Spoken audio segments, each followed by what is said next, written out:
ಕೀರ್ತನೆಗಳು 121ನೇ ಕೀರ್ತನೆ 3ನೇ ಚರಣ ಇವತ್ತು ನಾವು ಧ್ಯಾನ ಮಾಡೋಣ. ಆತನು ನಿನ್ನ ಪಾದಗಳನ್ನು ಕದಲಗೊಳಿಸದಿರಲಿ, ನಿನ್ನನ್ನು ಕಾಯುವವನು ತೂಗಾಡಿಸದಿರಲಿ. ವಾಕ್ಯವು ಇಲ್ಲಿ ಏನಂತ ಹೇಳ್ತಿದೆ ಅಂದರೆ, ಆತನು ನಿನ್ನ ಕಾಲುಗಳನ್ನು ಕದಲಗೊಳಿಸದಿರಲಿ ಅಂದರೆ ಏನು?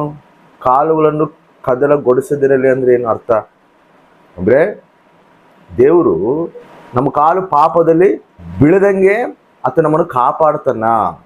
ನೀನು ಎಲ್ಲಿ ಪಾಪದಲ್ಲಿ ನೀನು ಜಾರದಂಗೆ ದೇವರು ಕಾಪಾಡ್ತಾನ. ಕದಲದಿರಲಿ ಅಂದರೆ ಏನು? ಪಾಪದಲ್ಲಿ ಹೋಗದಿರಲಿ, ಪಾಪ ಮಾರ್ಗದಲ್ಲಿ ನಡೆಯದಿರಲಿ. ನಾವು ಪಾಪ ಮಾರ್ಗದಲ್ಲಿ ನಾವು ನಡೆಯುವುದು ದೇವರಿಗೆ ಇಷ್ಟ ಇಲ್ಲ. ನಾವು ನೀತಿವಂತರಾಗಿ, ವಾಕ್ಯಗೆ ವಿಧೇಯರಾಗಿ, ತನ್ನ ಆಜ್ಞೆಗಳಿಗೆ ವಿಧೇಯರಾಗಿ ನಡೆಯುವುದು ದೇವರಿಗೆ ಇಷ್ಟ.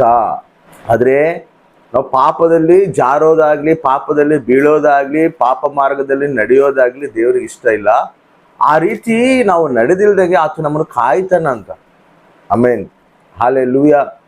ಶೋಧನೆಯಲ್ಲಿ ಜಾರೋದಾಗಲಿ, ಪಾಪ ಆಕರ್ಷಣೆಗಳಲ್ಲಿ ಜಾರೋದಾಗಲಿ, ಲೋಕ ಆಕರ್ಷಣೆಗಳಲ್ಲಿ ಜಾರೋದಾಗಲಿ, ಇವೆಲ್ಲದರಿಂದ ನಮ್ಮನ್ನು ತಪ್ಪಿಸೋರು ಯಾರಪ್ಪ ಅಂತ ಹೇಳಿದ್ರೆ, ನಮ್ಮನ್ನು ಕಾಯುವಾತನು ನಮ್ಮ ಪರಮ ತಂದೆ ನಮಗಿದಾನ.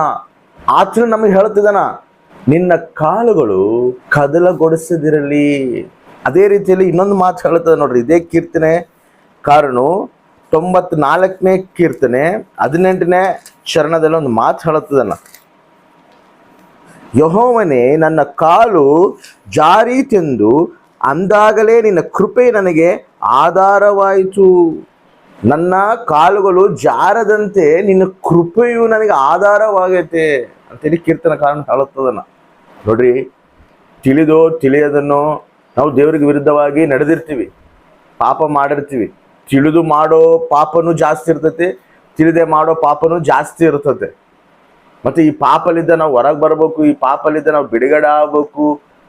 ಈ ಪಾಪ ಮಾರ್ಗದಲ್ಲಿ ನಾವು ಓದಿಲ್ದಂಗ ನಾವು ಸರಿಯಾಗಿ ನಡಿಬೇಕಂದ್ರೆ ನಮಗೆ ಬೇಕಾಗಿರೋದೇನು? ದೇವ್ರ ಕೃಪೆ ನಮಗಿಲ್ಲ ಅಂದ್ರೆ ನಾವು ಆ ಪಾಪಲಿದ್ದ ಬಿಡುಗಡೆ ಆಗಕ್ಕೆ ಸಾಧ್ಯನೇ ಇಲ್ಲ. ಅದಕ್ಕೆ ಕೀರ್ತನಕಾರನ ಹೇಳ್ತದನ, ಅಯ್ಯ ನನ್ನ ಕಾಲುಗಳು ಜಾರದಂತೆ ನಿನ್ನ ಕೃಪೆ ನನಗೆ ಆಧಾರವಾಗೈತಿ. ದೇವರ ಕೃಪೆ ನಮಗೆ ಆಧಾರ ಆಗೈತೆ.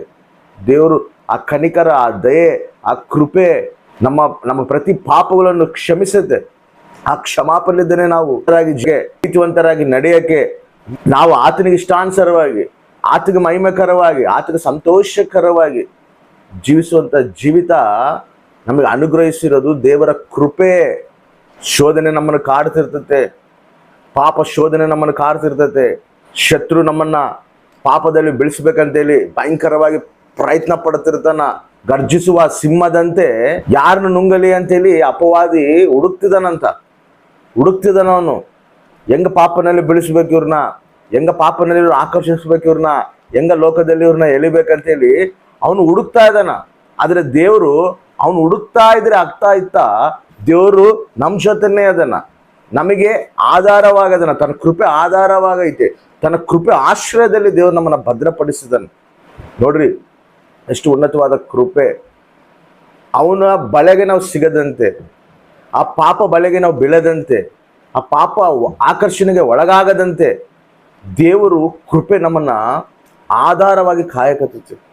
ನಾವು ದೇವರ ಕೃಪೆ ಆಶ್ರಯದಲ್ಲಿ ಇರಬೇಕು.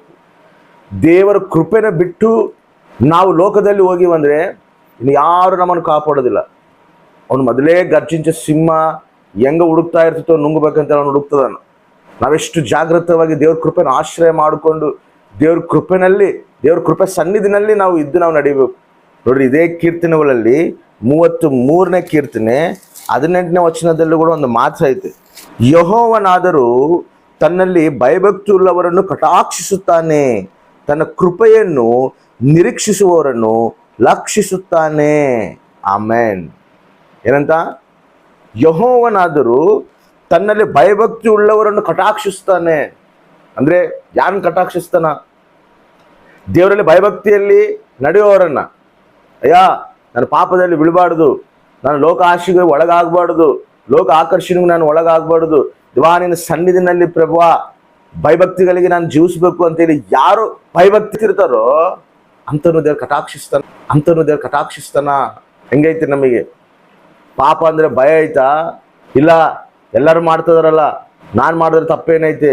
ಎಲ್ಲರೂ ಮಾಡಿದ್ರೆ ತಪ್ಪೇ ನಾನು ಮಾಡಿಲ್ಲಲ್ಲ, ನನಗಿನ್ನ ಭಯಂಕರವಾಗಿ ತಪ್ಪು ಮಾಡ್ತಿದಾರ, ನನಗಿನ್ನ ಭಯಂಕರವಾಗಿ ಪಾಪ ಮಾಡ್ತಿದಾರ, ಅವ್ರಕಿನ್ನ ನಾನೇನು ಜಾಸ್ತಿ ಏನಿಲ್ಲಲ್ಲ, ಇದೇನು ದೊಡ್ಡ ತಪ್ಪೇನಲ್ಲ, ಇದೇನು ದೊಡ್ಡ ಪಾಪನೇ ಅಲ್ಲಲ್ಲ ಅಂತೇಳಿ ಏನೋ ಯಾರು ಮಾಡಿದ್ರು ನಾನೇನು ಮಾಡಿಲ್ಲಲ್ಲ ಅಂತೇಳಿ ಜೀವಿಸೋರು ಎಷ್ಟೋ ಮಂದಿ ಇದಾರ. ಆ ಒಂದು ಕ್ಯಾಟಗರಿನಲ್ಲಿ ನಾವು ಎದೀವ, ಆ ಒಂದು ಆಲೋಚನೆ ವಿಧಾನದಲ್ಲಿ ನಾವು ಎದೀವ. ಅಂಥವ್ರಿಗೆ ದೇವ್ರ ಭಯ ಇರೋದಿಲ್ಲ. ದೇವ್ರ ಭಯ ಇಳಿದವ್ರಿಗೆ ಆ ರೀತಿ ಕಂಪ್ಯಾರಿಸನ್ ಬರ್ತೈತೆ. ಅಂದರೆ ಅವ್ರ ಪಾಪ ಅವ್ರಿಗೆ ಭಯವನ್ನು ಹುಟ್ಟಿಸ್ತಿಲ್ಲ. ಎಲ್ಲರೂ ಮಾಡ್ತಾರ, ನಾನು ಮಾಡ್ತಾನೆ, ಏನು ದೊಡ್ಡ ತಪ್ಪೇನಲ್ಲಲ್ಲ, ಅದೇನು ದೊಡ್ಡ ಪಾಪ ಏನೇನಲ್ಲ. ಎಲ್ಲ ನರ್ಕಕ್ಕೆ ಹೋಗ್ತಾರ, ನೀನು ಓದ್ತೀಯ? ಎಲ್ಲ ನಶಿಸೋದಾರ, ನೀನು ಓದ್ತೀಯ? ನಶಿಸೋಬಾರ್ದಂತಲ್ಲ. ದೇವರು ತಾನೇ ಮಾನವನಾಗಿ ಬಂದು ನಮ್ಮೆಲ್ಲರ ಪಾಪಗಳು ಆತೋರಿ, ನಮಗೆ ಬರುವಂಥ ಶಿಕ್ಷೆ ಆತೋರಿ, ನಮ್ಮನ್ನು ನೀತಿವಂತರಾಗಿ ಮಾಡಿದನಲ್ಲ. ಮತ್ತು ದೇವ್ರ ಶಿಲುವ ತ್ಯಾಗನ ನಾವು ಮರೆತು ಲೋಕ ನೋಡಿ ಏನೋ ದೊಡ್ಡ ಪಾಪನೇ ಮಾಡ್ತಿಲ್ಲ ಅನ್ನೋ ರೀತಿನಲ್ಲಿ ಜೀವಿಸ್ತಿರೋರು ಎಷ್ಟೋ ಮಂದಿ ಇದಾರ. ಆ ಒಂದು ಕ್ಯಾಟಗರಿನಲ್ಲಿ ನಾವು ಇದೀವ ಒಂದ್ಸಲ ನಾವು ಪರೀಕ್ಷಿಸ್ಕೊಳ್ಳೋಣ. ಭಯ ಇರಬೇಕು. ಭಯಭಕ್ತಿ ಉಳ್ಳವ್ರನ್ನೇ ದೇವ್ರು ಕಟಾಕ್ಷಿಸ್ತಾರ ಅಂತೇಳಿ ವಾಕ್ಯ ಐತೆ. ಅಯ್ಯಾ, ನಾನು ಎಲ್ಲಿ ಪಾಪದಲ್ಲಿ ಜಾರಬಾರ್ದು, ನಾನೆಲ್ಲೋ ಕಾಲೇಜ್ಗಾಗಲಿ ಸ್ಕೂಲ್ಗಾಗಲಿ ಹೋಗ್ತಿರುವಾಗ ಎಲ್ಲಿ ಪಾಪ ಆಕರ್ಷಣೆಗೆ ನಾನು ಒಳಗಾಗಬಾರ್ದು. ಒಂದು ಆಫೀಸ್ನಲ್ಲಿ ಕೆಲಸ ಮಾಡ್ತಿರೋ ಕೂಡ ಎಲ್ಲಿ ಪಾಪ ಆಕರ್ಷಣೆಗೆ ನಾನು ಒಳಗಾಗಬಾರ್ದು. ಒಂದು ವ್ಯಾಪಾರ ಮಾಡ್ತಿರುವಾಗ ಎಲ್ಲಿ ಪಾಪ ಆಕರ್ಷಣೆ ಒಳಗಾಗಬಾರ್ದು ಅಂತೇಳಿ ದೈವಿಕ ಭಯ ನಮ್ಮಲ್ಲಿ ಇರಬೇಕು. ಯಾರು ಆ ಭಯಭಕ್ತಿಗಳಿಗೆ ಇರ್ತಾರೋ ಅವ್ರನ್ನ ದೇವ್ರು ಕಟಾಕ್ಷಿಸ್ತಾನೆ ಅಂತ ಹೇಳ್ತಾನ. ಅದೇ ರೀತಿಯಲ್ಲಿ ತನ್ನ ಕೃಪೆಯನ್ನು ನಿರೀಕ್ಷಿಸುವವರನ್ನು ಲಕ್ಷಿಸ್ತಾನೆ. ದೇವರ ಕೃಪೆಯನ್ನು ಯಾರು ನಿರೀಕ್ಷಿಸ್ತಿರ್ತಾರೋ, ಯಾರು ಆಶ್ರಯಿಸ್ತಿರ್ತಾರೋ ಅವ್ರನ್ನ ದೇವರು ಆಲಕಿಸ್ತಾನ. ಅವ್ರ ಪ್ರಾರ್ಥನೆ ಆಲಕಿಸ್ತಾನ. ದೇವಾ, ನಿನ್ನ ಕೃಪೆ ನನಗೆ ಆಧಾರಯ್ಯ, ನಿನ್ನ ಕೃಪೆನೇ ಇಲ್ಲಾಂದ್ರೆ ನಾನು ಇಲ್ಲ ಸ್ವಾಮಿ, ಇದ್ಗೋ ನಾನೇನೋ ತಪ್ಪು ಮಾಡಿನೇನೋ, ಇದ್ಗೋ ನಾನು ಈ ತಪ್ಪು ಮಾಡಿನಯ್ಯ, ನನಗೆ ಕ್ಷಮಿಸು ಪ್ರಭಾ, ಯಾವತ್ತೂ ಈ ತಪ್ಪು ಮಾಡೋದಿಲ್ಲ, ನಿನಗೆ ಭಯಭಕ್ತಿಗಳಿಗೆ ನಾನು ಜೀವಿಸ್ತೀನಿ, ನಿನಗೆ ಇಷ್ಟಾನುಸಾರ ನಾನು ಜೀವಿಸ್ತೀನಿ ಅಂತೇಳಿ ಯಾರು ದೇವ್ರ ಕೃಪೆನ ಆಶ್ರಯಿಸ್ಕೊಂತಾರೋ, ಯಾರು ದೇವ್ರ ಕೃಪೆ ನಿರೀಕ್ಷಿಸ್ತಾರೋ ಅವ್ರನ್ನ ದೇವರು ಕಟಾಕ್ಷಿಸ್ತಾನ, ಆಶ್ರಯಿಸ್ತಾನ. ತನ್ನ ಕೃಪೆನಲ್ಲಿ ದೇವ್ರು ಭದ್ರಪಡಿಸ್ತಾನ. ಕೇಳಬೇಕು ದೇವ್ರನ್ನ, ಅಯ್ಯ ಇಗೋ ನಾನಂತೂ ಬಲಹೀನಳು ದೇವಾ, ಇವನ್ನೆಲ್ಲ ಜಯಿಸ್ಬೇಕಂದ್ರೆ, ಈ ಲೋಕನ ಜಯಿಸ್ಬೇಕಂದ್ರೆ, ಈ ಲೋಕ ಆಕರ್ಷಣೆಗಳು ಜಯಿಸ್ಬೇಕಂದ್ರೆ, ಇಲ್ಲಿರೋ ಭಯಂಕರವಾದ ಪಾಪನ ನಾನು ಜಯಿಸ್ಬೇಕಂದ್ರೆ ನನ್ನ ಶಕ್ತಿ ಸಾಲದು ದೇವಾ.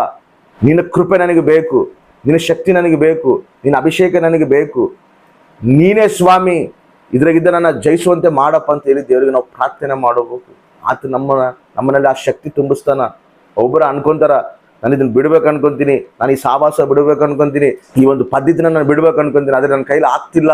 ಎದಕ್ಕೆ ಆಗ್ತಿಲ್ಲ ಅಂದರೆ ನಮ್ಮ ಶಕ್ತಿ ಆಗೋದಿಲ್ಲ. ಅದು ದೇವರ ಶಕ್ತಿನ ನಾವು ಹೊಂದಬೇಕು, ದೇವರ ಕೃಪೆನ ನಾವು ಹೊಂದಬೇಕು, ದೇವರ ಅಭಿಷೇಕನ ನಾವು ಹೊಂದಬೇಕು.